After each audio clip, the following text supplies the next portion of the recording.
My story is I started collecting when I found some soda bottles in a creek in my hometown while I was riding bicycles through a woods. They didn't look like modern soda bottles, so I started doing a little bit of research about them and found out that these bottles were from the 1900 era. At that point, I started collecting lots of local things from my hometown, Waterloo, Illinois, and surrounding villages. But eventually I found the products and the signs like Breweriana pieces. Love the beer designs, love the early stuff. The ornate work that they did on them attracted me as a history buff, all in kinds of categories. If the graphics are interesting and the pieces of the historical parts of the buildings and their businesses are interesting, I love those. I'm gonna start out with what is my favorite piece, the Anheuser-Busch Lager Beer corner sign. From about 1900, this particular corner sign has a wooden background. It is curved, and it is one of two known. Believe it or not, there were two found in an attic of a saloon years ago, and the other one is in the possession of Anheuser-Busch. Why do I like it? The colors, brilliant colors, the eagle, and the embossment. Not to mention, I'm from St. Louis. Another one of my favorite pieces, very similar theme, also a corner sign, is the American Brewing Company. People sometimes confuse this ABC because it's very similar to Anheuser-Busch. Big St. Louis lettering here, and the eagle, very red, white, and blue colors here, so it's got that patriotic theme, which is pretty common for a lot of pieces in St. Louis. Front and center, highlighting this particular wall, is this factory lithograph seen from the National Brewing Company here in St. Louis. But it's very real to life. So where the corner of this building stood, you can see at the very corner over here, Union Station, which is the giant train station here in St. Louis, with there's two stacks that are very well known for it. And some of the streetcars have the actual streetcar lines that were made here. This particular lithograph is the original frame. It was made by the Buxton Skinner Stationery Company, which was a very prominent early lithographer, circa 1895 to this particular piece. This particular factory scene is in the original frame. The amazing thing I think about this is it is a tin sign, but the smokestacks, the building, the lettering, the eagle itself again, everything about this is all embossed. And I think that's what makes it so special, not to mention it's in the original frame.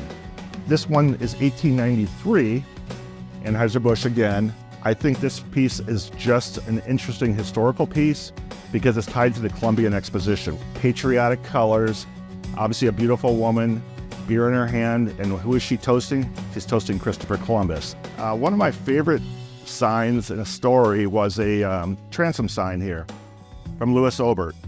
There are not a lot of transom signs floating around from St. Louis. I don't think from many cities anyhow. They were big.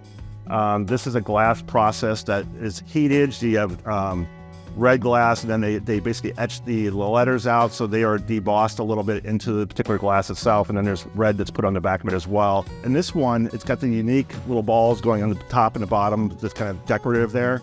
But it was found on the Roberts property in Raleigh, North Carolina. And I got a call from a picker that had found it in North Carolina, and I was able to work a deal. He couldn't ship it. It's the size. It's about 66 inches long. And so I booked a flight down to Raleigh. I rented an excursion, if I remember right, and drove it home 953 miles exactly. Another favorite piece is this corner sign over here. Again, tin, wooden frame, curved, similar to the Anheuser-Busch and the ABC I showed you earlier. Clausman Brewery, which was a South St. Louis brewery. Clausman was a smaller, localized brewery. They sold a lot throughout Missouri and Illinois, but they weren't obviously as big as some of the larger breweries, so their market was a little bit more exclusive. While it's not overwhelming with color, the big gold star certainly speaks out very quickly to yourself. So that's one of my favorite pieces as well. This is a great story in that it is a Lemp Brewery reverse on glass piece with gold lettering and the Lemp shield, but on the backside, the original hanger is the brass backing on it. This was actually bought at an auction outside of Kansas City. I spent overnight in a hotel over there and showed up only to find it nailed onto a tree, with some guy eventually leaning against the tree and kind of moving it as he's leaning it. Long story short, I pushed the auctioneer and told him, I said, hey, this guy's leaning against this sign. He jumped off the wagon, ran over, sold it about 4 or 5 items later. The guy walked over and said, I am so sorry, I had no idea. This happens to be one of my favorite pieces as well. This reverse on glass corner sign from Anheuser-Busch. Dated on the side of the wooden frame from 1892. It's burned into the actual wood. This, ironically, was brought to my attention by a fellow NABA member, who I am very appreciative of. There were 2 of them found in an old saloon. They had about an inch of coal dust on them when they were found. And the person that found them didn't think they were original, even though they had the coal dust on them. But then after talking to a collector up there, they realized they were. And 1,700 plus miles later, I drove it from Bozeman, Montana. I drove 2 of them back to St. Louis. And I think that's the end of my favorite items here within my collection. Thank you for your time.